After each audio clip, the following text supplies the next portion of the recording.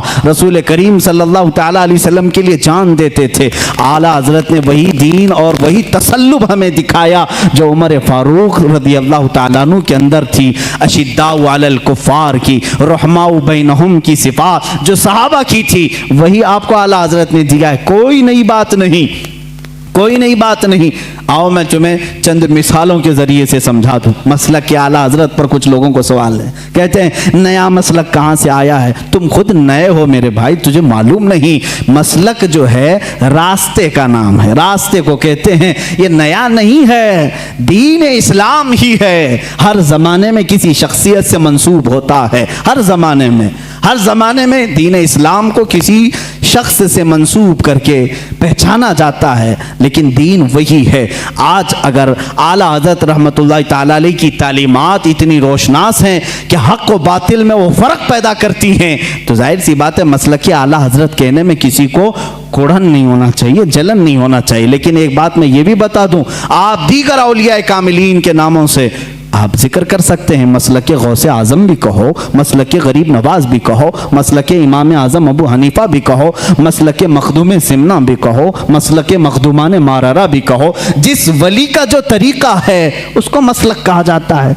اعلیٰ حضرت کا نیا کوئی مسلک نہیں, نیا دین نہیں.